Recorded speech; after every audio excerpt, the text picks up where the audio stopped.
Comedy Central. Here's Stephen Colbert.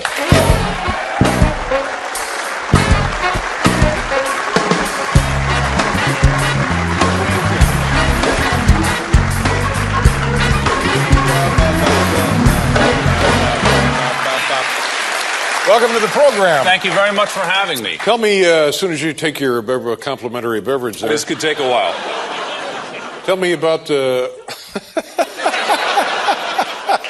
Oh, it's such a long wait back there. Yeah. I came down to watch the Grinder Girl. Oh, I'm sorry. We're disappointing. Believe me, we're all disappointed. That is nothing not to like. Tell us about yourself, your background, your hometown, your hopes, your dreams. I am from, I grew up on a little dirt road in South Carolina, actually, in outside Charleston, South Carolina. One of 11 brothers and sisters. Oh, my goodness, 11 brothers and sisters. Jimmy, Eddie, Mary, Billy, Margot, Tommy, Jay, Lulu, Paul, Peter, and Stephen. Wow. Yeah. That's very impressive. I hope that applause is for my mom. And were you the last of I'm the the kids? baby, yeah. Oh, my Yeah. God. Now, what was that experience like, for heaven's sakes? Well, it seems, every family seems normal to the people who are in it. But, my experience with it is, my mom had a little trouble remembering the names at times. You'd be doing something that you weren't supposed to do, and she would go, Jimmy, Eddie, Mary, number 11. Good enough. Yeah, she knew I was a prime number. And how do your brothers and sisters regard you still as the baby? Well, yeah, I don't think I'll ever not be the baby. Yeah. Yeah, I think they still think of me as being 10. They're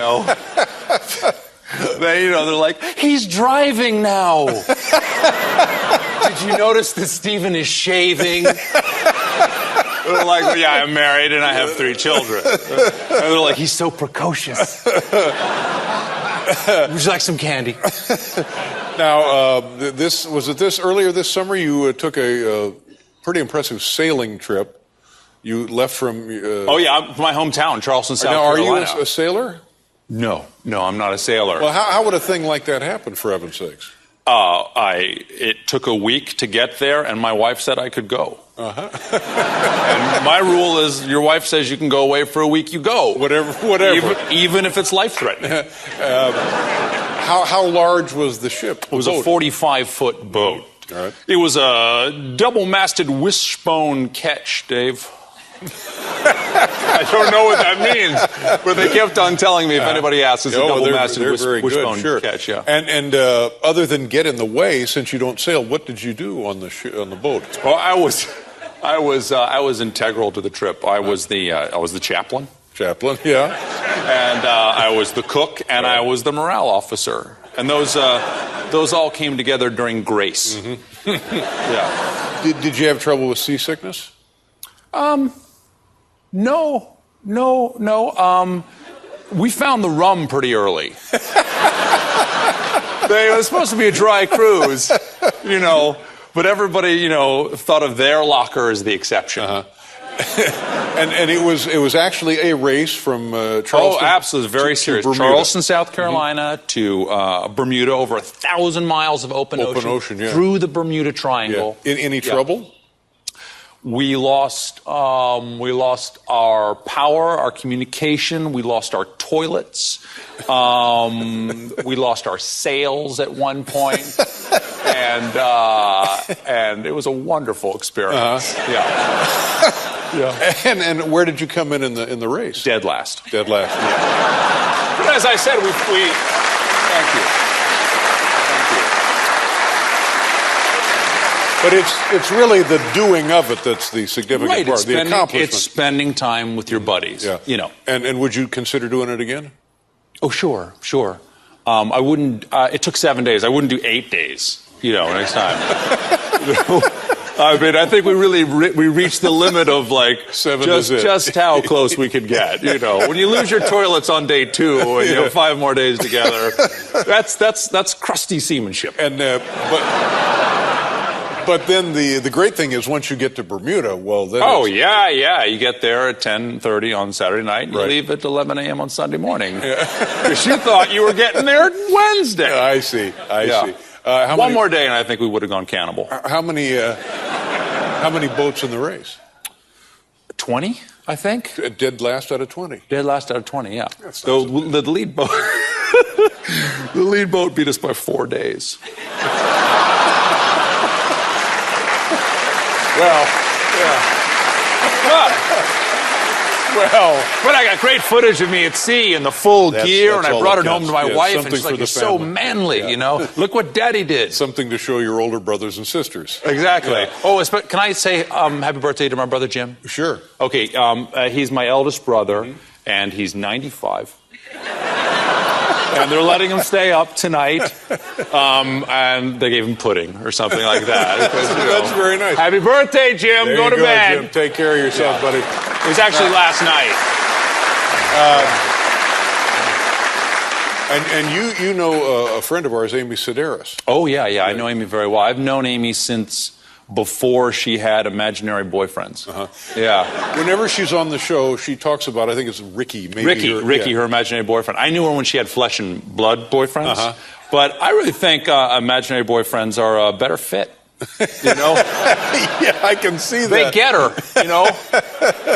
It's a meeting of the minds. And can you give us a different perspective on the woman? I find her fascinating. Well, yeah. I mean, a lot of people from the outside, you know, you think she might be wired a little differently or something like that. But those of us who know and love her are very worried. Concerned, yeah. I can understand. I can understand so that. beautiful. She's so beautiful, Lovely, though. yeah. So much beauty on such a tiny skull. Look, a little coconut head. She'd look good carved in a gift shop. Don't you think? But very energetic. Oh yeah, absolutely. Yeah. She, you know, in her next life, she should come back as a monkey. Yeah. Energetic in a way that perhaps should be controlled. Yeah, maybe so. Maybe so. Yeah. And let's talk about your show for a second. It begins in October 17th. Oh, we're calling it Colbert. October. Actually, Oh, perfect. Thank you very much. And the type of thing you'll be doing on the show? Changing the world. You know, wow. If that's what evidently I'm being asked to. The people are clamoring for world change. For me, I've been on the Daily Show for years, but how long do you think it'll take you to change the world there? I think we have an 8-week initial commitment. 2 months ought to do it. Yeah, by Christmas. I think so. The Colbert Report debuts October 17th, Comedy Central. Great pleasure meeting you, Stephen. Oh, thank you. Thank you very much for being here. Very much. We'll be right back with Heloise, everybody. Thank you, Stephen. That man. Try it. I will try it. Now, you've come to us tonight with a little stupid human trick, I'm told.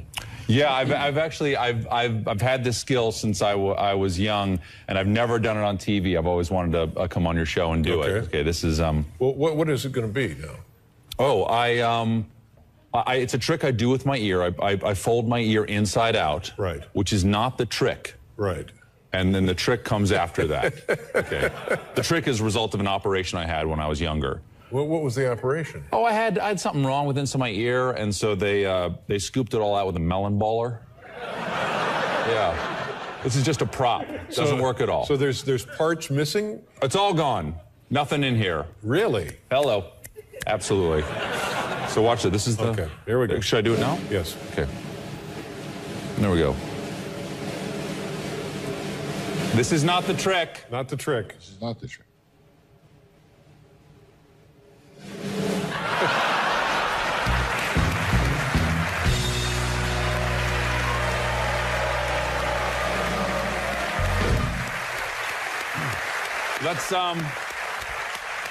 Let's see that monkey head do that. Exactly right. Yeah. And remember, books are the friends of toys.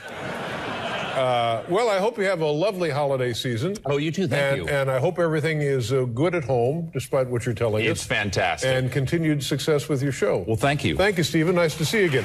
Stephen Colbert, ladies and gentlemen.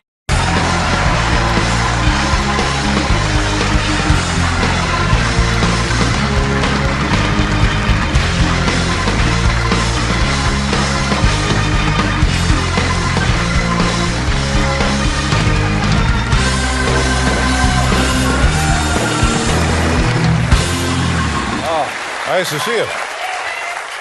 Look, we're dressed similarly. How about that? That's exciting, isn't it? That is nice. Yeah.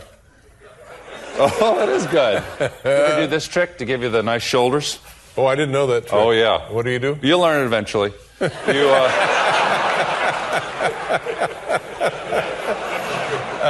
How are you? How's your family? They're doing great. Good. They're great. I got a wife, got 3 kids. Right. I like the kids. I like my wife too, but the kids are disease carriers. Yeah. Yeah. What age are they? 10, 8, and 4.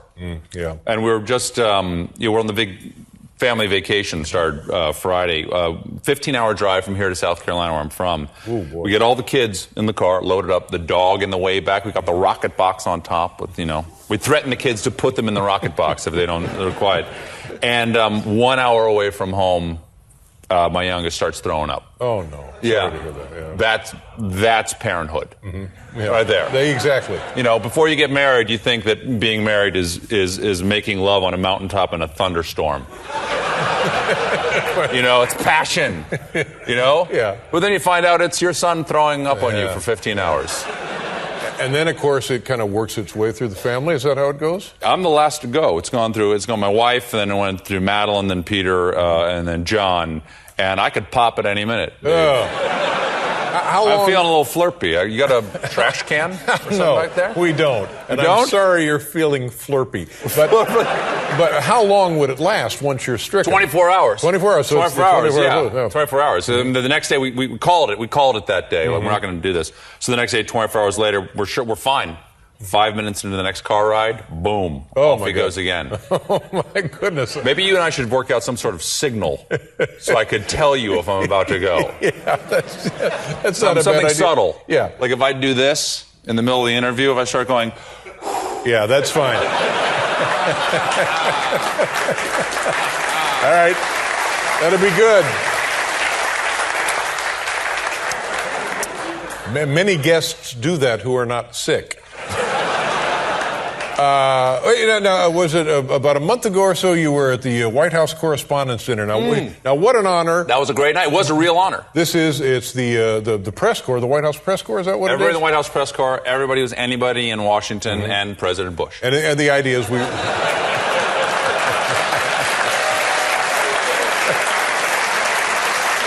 And the idea is we roast the big shots. Right. Yeah, you go up there and you do your material for the president. And I have to say, this year they gave me a very respectful silence. You're a comedian. You know how great it is when you do like 20 minutes of material and they just get quiet and they listen. They don't want to miss a word. They like the first joke so much they say, shh. I don't want to miss any of the setup. That's right. Yeah. Did you get to meet President Bush? He is so nice. He's such a charming guy. He was really nice to my mom. That's what I'll say. Right. Yeah. And did he have any words for you? Yeah, he had a word for me. Well, there you go. Yeah. It spoke volumes. You're like in now. Yeah, he said, well, have some fun out there. Yeah, have some fun out there. Yeah. And did anybody warn you about not being too hard on the president? Some aides came up to me beforehand and said, are you gonna be nice? I said, I think so. Yeah. Well, good. I'm glad. I had a wonderful time. More importantly, my mom had a great time. Yeah. How are? It's very important for your mom. Well, it's nice that you can do things for your family like that. My whole family was there. Everybody in the family was there. And how are things on the Colbert report? Are we still calling it the Colbert report? Or yeah, we have not found the pronunciation of that T yet. We don't know where we left it. It's good. It's good. We're on right now, actually. We're opposite you right now on another show. Yeah, exactly, on Comedy Central. And I'm actually telling my audience to watch this show Thank tonight. you. I appreciate that. Yeah. Take all the help we can get for heaven's sake. Sure. Yeah. And I'm sure you would do the same thing for me. And what do we do on the Colbert Report? Oh, on the Colbert Report, it's like a news segment satire show. Like the Daily Show is like a parody on the headline news. I'm more like Bill O'Reilly. I see. You know? Yeah. I speak from the gut. Right. I'm not a fan of facts or books, Dave. Books are elitist, Dave. Who's Britannica to tell me the Panama Canal was built in 1914? Exactly. If I want to say it was built in 1941, that's my right. That's true. I'm an American. To be uninformed. Absolutely. Yeah. The movie Strangers with Candy. Now, this, of course, was a television show that you were involved in. Yeah, and now a film and a labor of love because it's you and a lot of your friends who work together. Yeah, it's a including Amy great Sedaris. movie. Mm-hmm. And how do you know Amy Sedaris? Amy and I were actually hired on the same day at Second City in Chicago, which is an improv theater. And we didn't work together actually for a few months. The first thing we ever did together was a show. We got hired to do a show for McDonald's Christmas party because the big headquarters of McDonald's are in the Midwest. And the first thing we did together was me, Amy, and Paul, who directed the film, we sang the McDonald's menu to a combination of Ode to Joy and the Hallelujah Chorus. So the only parts I remember are English muffin with some butter, biscuit with sausage and egg. Hamburger, cheeseburger, quarter pounder with cheese, Big Mac, filet of fish, McDLT, McRib, Shamrock Shake for the holidays. Tremendous, just tremendous. Thank you very much. Excellent gig. Yeah. And were you invited back? Sorry? Were you invited back? I was invited back to many of their restaurants. Anytime I wanted. They have a special drive-through window for me. Yeah. So now, the movie Strangers with Candy, it's odd. Tell people what's so odd about it. It's fundamentally odd, isn't it? Yes. It's deeply weird. It is, it's the story of a 46-year-old high school freshman named Jerry Blank. Right. And we came up with the name Jerry Blank because we couldn't think of what her last name would be, and we left it blank in the script. And it seemed to work. It seemed just ugly enough. And she's a 46-year-old high school freshman who she drops out of high school when she's 14, and she becomes a boozer, a user, and a loser. Mm-hmm. And then after she gets out of jail years later in a therapy session, somebody says, pick up your life where you left off. Exactly. And she takes it literally. Right. And she goes back, and she takes all the concerns of an ex-junkie, ex-prostitute, ex-con man, and goes back to high school. Yeah, and she has newly been released from incarceration. Yes, this is a prequel to the series. She's just been released from the prison, and her father is in a grief-induced coma from when she ran away when she was 14. He's been in a coma for 32 years, and she's trying to prove that she's a good girl. To win him back to win him out of his coma. Consciousness, yes. And the coma might win. We don't know. What do you know we'll see here in the clip? Do you have an idea what it is? I think this is the very first day that Jerry is back in high school at 46, and she comes into my classroom. All right, here we go. Strangers with Candy. Very funny. How is Amy? She good? Have you seen her lately? Amy's fantastic. Good. She's great. The film Strangers with Candy opens New York City June 28th, and then after that, I guess, around the country. Is that worldwide? Yeah, there you go. Nice to see you. Thank you very much. Stephen Colbert, ladies and gentlemen. We'll be right back with Mark Cuban.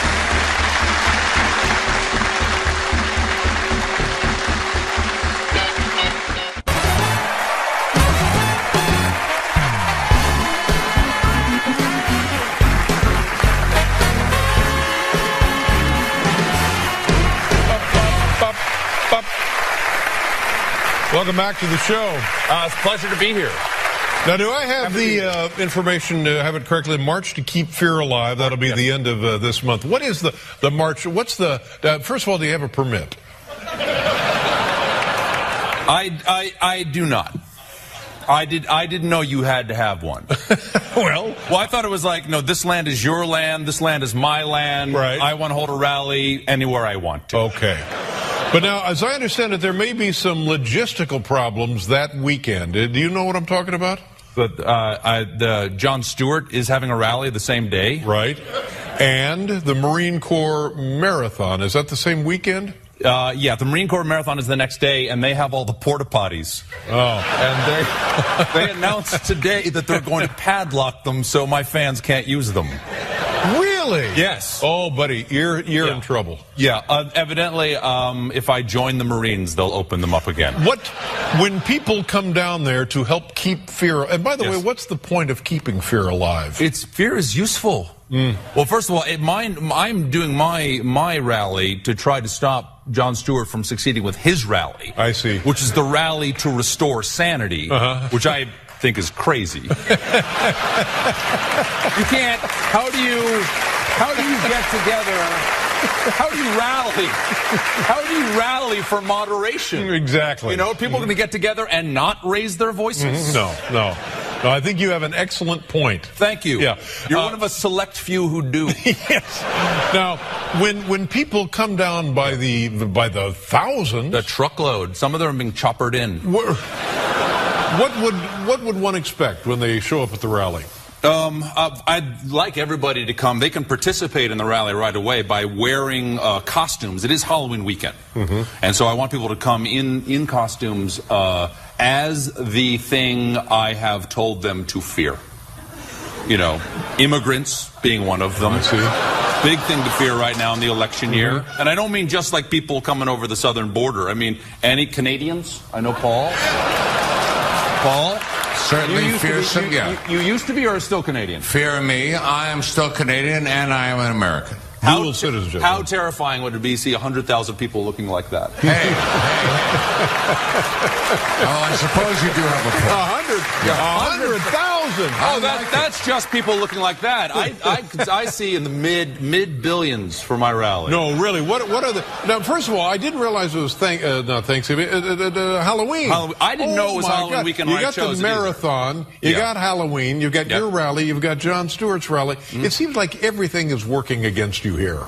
Or working for me, Dave. Really? Yeah. Because I think what we could do in the next day, these people who come to keep fear alive the next day, they and their children could go door to door to help spread the message of fear on the 31st.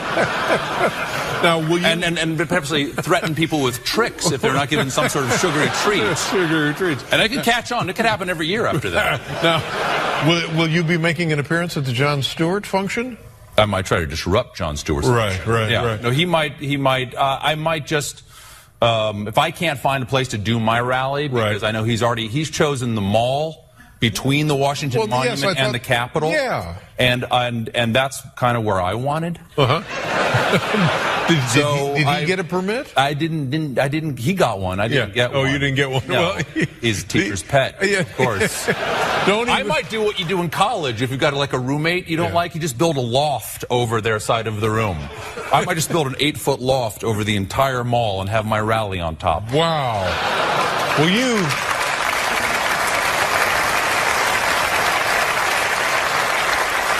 you truly are delusional.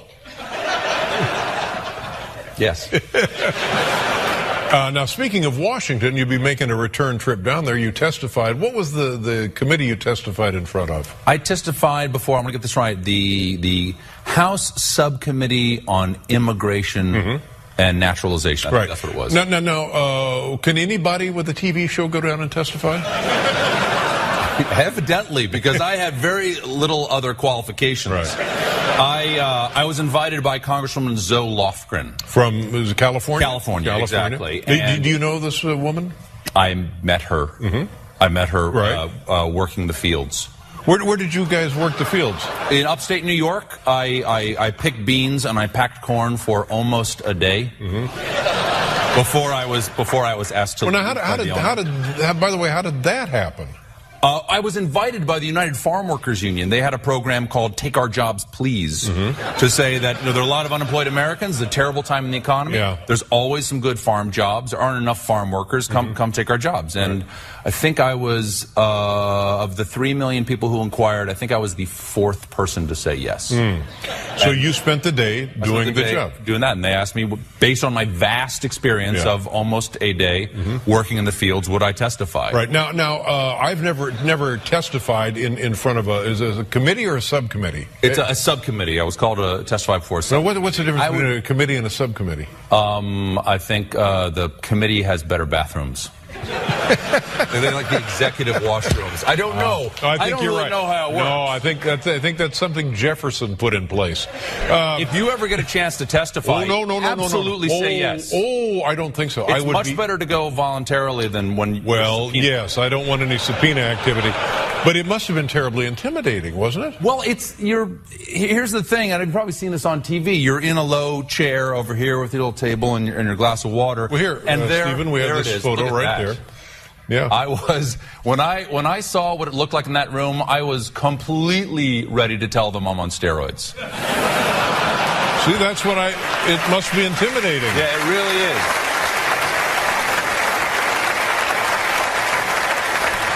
No, you're really low, and they're on the other side of the room, and they're on these big high risers. It's like, you know anything about this guy? That is one of my writers, Opus Moreski. Oh, well, yeah. He shouldn't be allowed back. No, he shouldn't. But they're all up on these high stands up there talking to you. It's like testifying before like a panel of pharmacists. Yeah. Well, well, I would. Now, was there after your presentation, was there a question and answer period? I did not stay for it. Oh, there was a period. Right afterwards from the Congress. I thought you meant from the press. No. I thought maybe I should just go home. No, no, right after your presentation in the room. They asked you questions. And what kind of stuff did they ask you? Why are you here? Yeah. And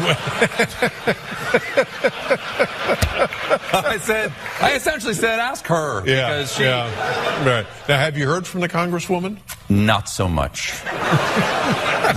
Not yet. Really? Not yet. But I hope she had a good time, because it was an honor. I had an amazing time. That was a big deal. I mean, it was super a huge big deal. Thing. Yes, absolutely. Congress asked you to testify. How do you say no? Can't I say no. said, I'm going to go down there, and I'm happy to bring attention to this issue if you think that would help in some way. But I'm going to do it the way I do it, because there's no other reason for me to go. Absolutely. And she goes, that's great. That's what I want. And I said, now you don't think that there's any chance that people are going to go, I don't know, ape?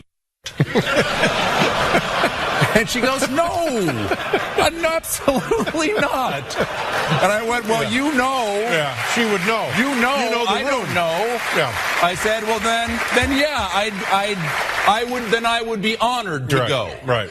Yeah. And did it turn out that people in fact went to April? I have heard there has been a reaction, but I don't ever read like the positive or negative, because that's a dangerous road to go down. I still haven't read like reactions to the Correspondents' Dinner I did like 4 years ago, because it's a double-edged sword. I think everything's fine. I think everything's fine. Oh, good, because I can't stand negative things. No, said about I'm here to tell you I think everything's just fine. Good. And we're looking for a big turnout for the rally. It's March to Keep Fear Alive. Yes. Bordering right there, right on the edge of paranoia. That's where you want them, right? Yes, the price of liberty is vigilance and paranoia. That's right. It's October 30th down in Washington, D.C. Stephen Colbert, ladies and gentlemen. Thank you, Dave. God bless you, my friend. There you are. We'll be right back with Johnny Knoxville.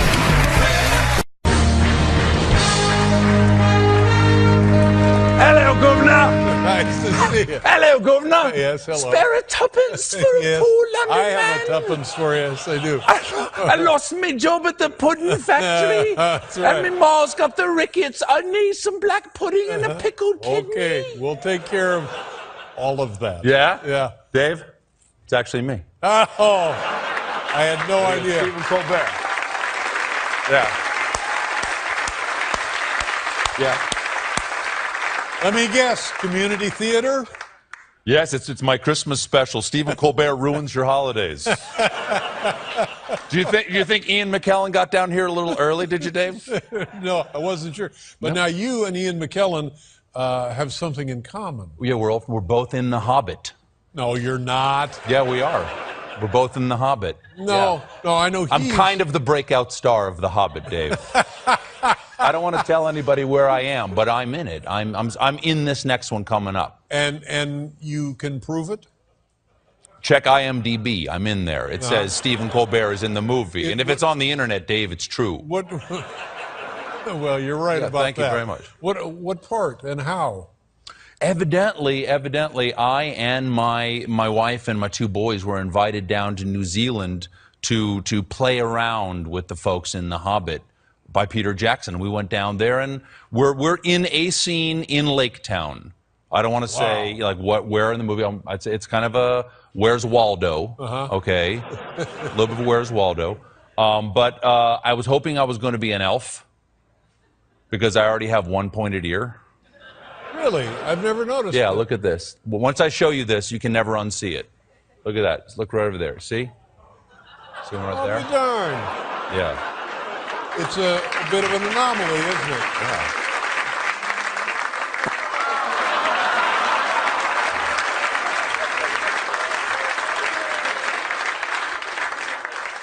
Am I hideous to you now, Dave? The fact that you're not wearing socks, that comes close. That is called character development. I'm hoping for socks or at least lotion for Christmas. So tell me about your trip to New Zealand. I've always wanted to go. And by the way, I've been invited. A guy came up to me at a thing once and he said, I'm the assistant so-and-so.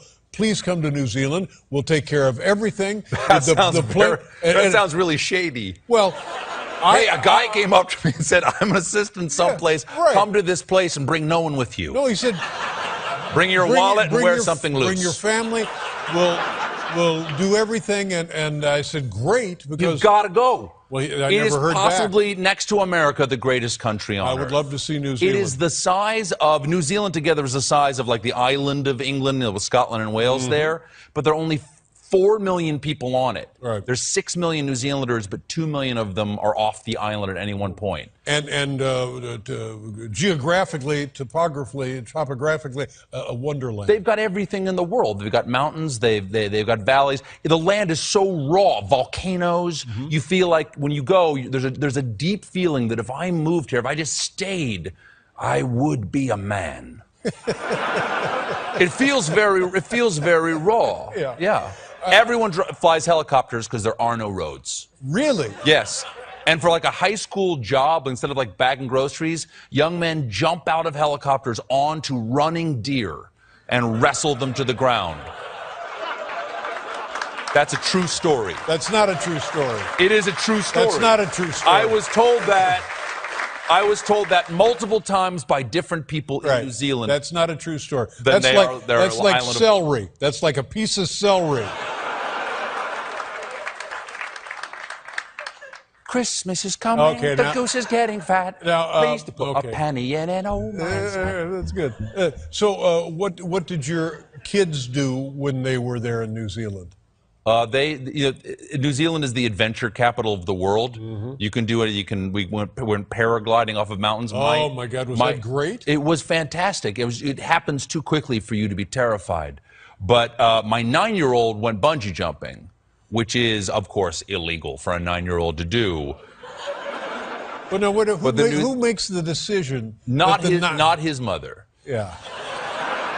His mother said, I'm going to go shopping today, and you tell me later whether this happened. And we went to the place, to the cliff. The kid really wanted to do it. He wanted to do it. His older brother, not so much, and me, not so much. But my 9-year-old John, he went out on the little cliff there, and they have a little video of him, and they said, is there anything you want to say before you jump off? Oh, my goodness. Oh, my God. And he said, only that I have no regrets. And then... Wow. Fantastic. How far is the drop? At like 185 feet or something like that. Oh my goodness. Yeah, yeah, and yeah. you watched your son just drop into the ravine. I didn't say I watched. Yeah.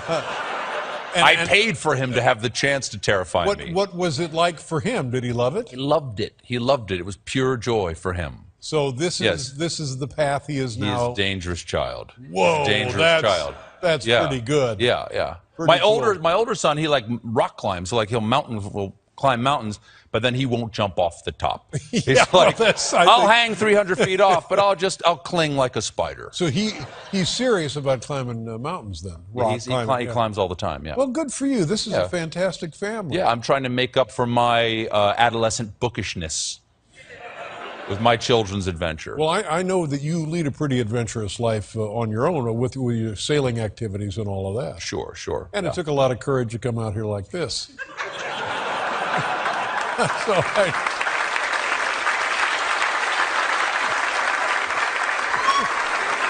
right, stop it. If you have no penny, a halfpenny will do. If you have no halfpenny, then go. Stop it. Now, did you meet the Pope? You were going to go to Rome. What have you done now? I don't know, Dave. Yeah. You can't have anything nice. So you went to Rome, but you didn't meet the Pope. You did or did not meet the Pope? I did not meet the Pope. I offered him a chance to meet me.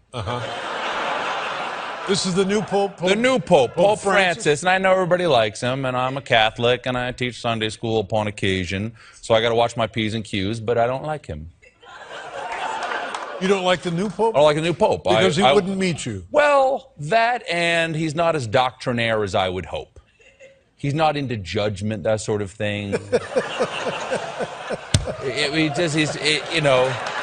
He said, he was asked, he said, what do you think about gay people? He goes, who am I to judge? I'm like, you're the Pope to judge. Right. Read your contract. Absolutely. So you say he's not really doing the job, then, is what your objection is? Not really. He's infallible, but he gets a few things wrong. Wow. A whole different view on the Pope. Yeah. He also said that atheists can be redeemed. You What? No, I'm a Catholic because I can be redeemed. Right. It's like the Admirals Club of Christianity, you know? If atheists can be redeemed, who's next? Lutherans? It's madness. It's madness, Dave. You've done the heavy lifting. Merry Christmas, by the way. Merry Christmas. Ladies and gentlemen, it's the delightful, the sockless Stephen Colbert. Good to see you, my friend. Thank you very much. Thank you for changing your schedule for us. Appreciate that. My pleasure. We'll be right back here with Ian McKellen. Everybody. You look good. Thank you. You look right at home. Thank you very much. Thanks so much. You look good, too. I feel good. How has your life been the last week or so? It's fine. Yours? Well, it certainly was exciting. I've had a lot of fun, a lot of interesting moments in my life the last couple of weeks. Did you play any Frisbee with the dog? Yeah, I did. Well, I'm telling you something. Do you have a dog? I do, yeah. Well, I got one of those dogs. All he wants in life is Frisbee. Frisbee activity, morning, noon, and night. He loves it more than life itself. Should I get one of those for this show? Well, because I'm gonna do whatever you have done. Oh no! I'm gonna do whatever you have done. No, here. you don't want to do that. No, really no. No. It seems to have gone pretty well, Dave. It's gone on. Well, I'm thrilled. I'm thrilled. I'm over thrilled for as you. well because in a situation like this, Paul and I have been doing this for a long, long time, and they could have just as easily hired another boob like me, but they didn't. They hire a guy. They hired a boob like me. No. Every boob is like a snowflake, Dave. We're all unique in our own way. But it's interesting because I was looking at the notes this afternoon that you actually got a job or were an intern or tried to get a job here at one point. No, I did not actually try to be an intern here. I was accepted as an intern here. Here's what happened: is in 1986, my girlfriend in college got an appointment to to interview for an internship at the old show May over I at ask NBC. what became of her? You'll see. It's part of the story. She came here for the internship, and she was in the room getting the interview, and I'm just waiting in the hallway like a boob. And the person in the next door opens up and says, "Are you the next guy for the thing?" And I said, "No, my friend's in there." And they said, "Well, do you want to just come talk?" And I said, "Okay." We had a 15-minute conversation. I got the internship. She did not. Yeah, that's what she said.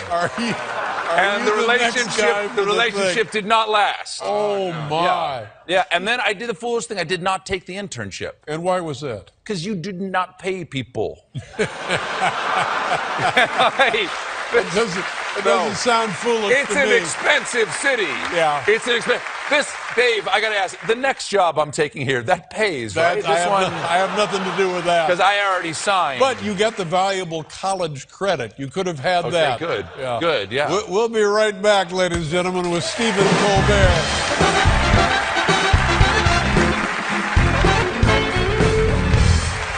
Now, I like to.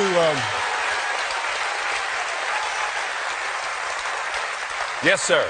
Yes, sir. I have a family. You have a family, I do. and because I don't know what I'm doing with regard to parenthood Yeah. and a family, Yeah. I like to compare my family activities with your family activities. And the last time you were on, you and the whole family had gone bungee jumping. Now I know it wasn't In New the whole- Zealand, yeah. but it was just your Yeah. son and your wife went We shopping. all had the opportunity. Only my 9-year-old jumped off a That's cliff. right. But the part that I like is your wife went shopping. She said, Yes. "Oh, Let yeah." me know how it goes. Yeah. Do a head count at the end of the day. I'll be at the mall. Yes. What is the family doing now? Anything recent? Anything new? Anything coming up that we should know about?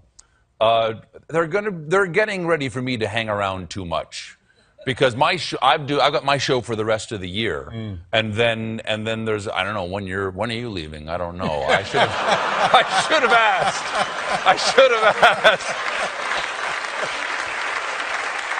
Because the thing is, they get nervous. Yeah. I think they like me, but they Sure. get nervous when I'm around too much. What's it worth to you, Steve? I've played around with the idea of, like, hey, maybe I would like stop doing my show at some point. Would it be great if Dad was hanging around more? Oh yeah, I've had that conversation. Yeah, to which my kids go, "Dad, we're really busy. We've got busy schedules. We've got school. We've got track. We've got everything. We're not going to bake bread with you." So we don't have anything big coming up right now. Now I know you've taken these incredible ocean races, sort of thing, which is not strictly speaking a vacation, but they're adventures. No, they're dangerous. Yes. They're manly vacations. But are you a guy who vacates well? Do you relax? No, I do not. The thing is, I don't know why you do comedy, but it's not because everything's all right up here for me. And I don't, it's not a normal thing to do with your life. Right. And, it's more dangerous than bungee jumping, deciding to do this for a living. And, but I don't have the constitution for hardcore alcoholism.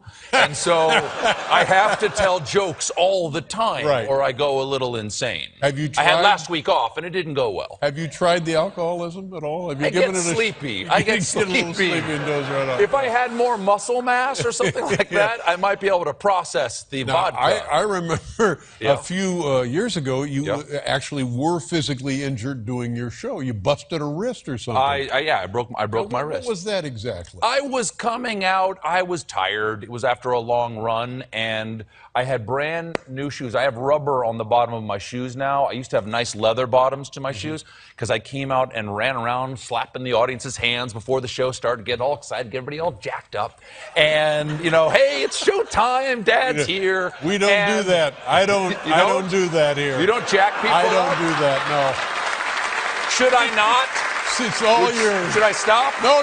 Should I stop? If you've invested in the shoes, keep doing it. I've already got the rubber. You got the rubber. No, I sole. want ass over tea kettle backwards and landed on my wrist. Yeah. And then it was the night before my vacation, a 2-week vacation, and I was positive I had broken my wrist. Yeah. And I didn't want to cast, so I didn't go to the doctor for 2 weeks.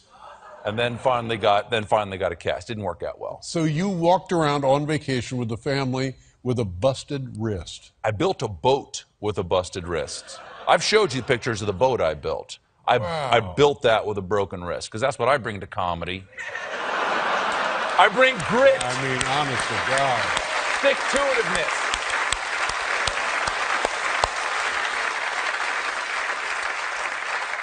I built a boat with a busted wrist, the Stephen Colbert story. I mean...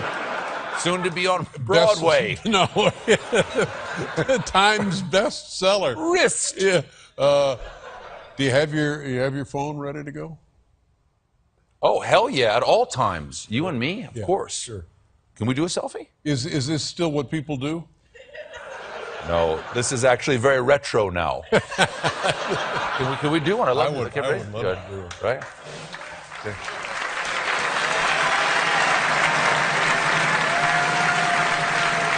There it is! Thank you, Dave. Thank you. Thank you. Now, you have a writing sample that you submitted to the show? I did. That's the other brush with greatness I had with you, Dave. In 1986, I applied to be an intern, didn't take the job. In 1997, you guys were looking for writers. Right. And I was gainfully unemployed. I was unemployed at a professional level. And my writing partner and I, Paul Dinello, we submitted a packet to you guys. And I know Paul. you know Paul, yeah, you know Paul. He's a great guy. Still works on my show. And y'all didn't call for like 4 months. And by the time That's you didn't, not right. I know. now I know why. Because you're like, are there writers starving in the streets out there?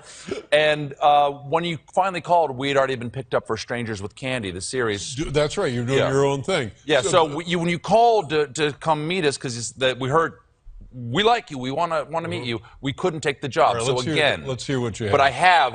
But in anticipation of coming on, I found the top 10 list that we submitted. Well, you put it on your own blue card. I brought my own blue cards because come on, guys, Dave. come prepared. Come on. Okay. All right. So we submitted this 17 years ago to your show, and we found it yesterday. All right. What's the topic? Okay. It's people usually leave milk and cookies for Santa, but because we submitted it around Christmas time. Milk and cookie for Santas, but he's an adult male. It's a stressful job. He might want a cocktail. So these are the top 10 cocktails for Santa. Top 10 cocktails from Santa. Okay, go ahead, Paul. Yeah. Okay.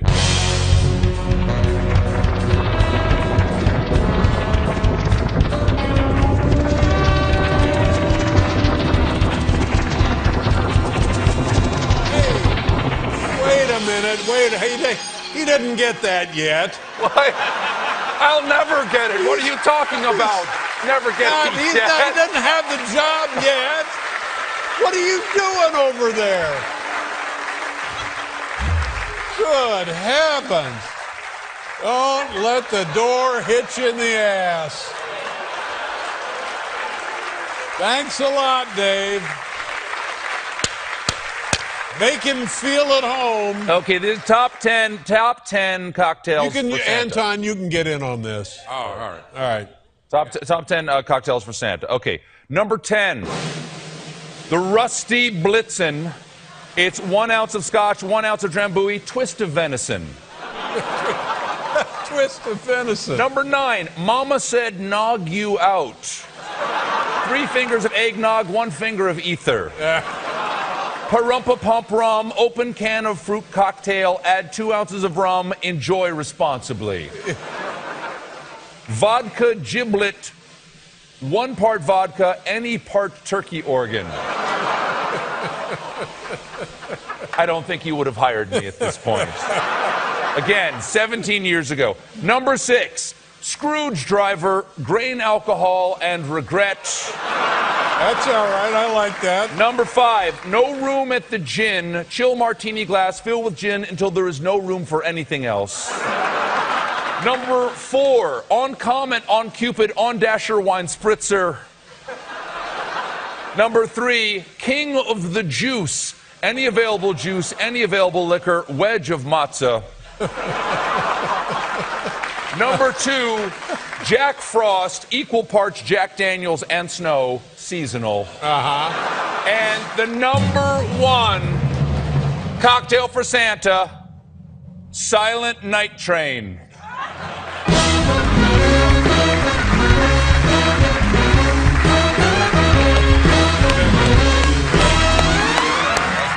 I like the fact that you explained all of them. All of the jokes have been explained. You don't explain your jokes, we Dave? gave up on that back in '97. Ladies and gentlemen, here he is. It's the new kid. And you can see him now currently on the Colbert Report, Mondays through Thursdays. Always a pleasure, my friend. Thank you, Good Dave. luck to you and your family. Good luck with the show. Thank you, Dave. We'll be right back with Robin Roberts, everybody.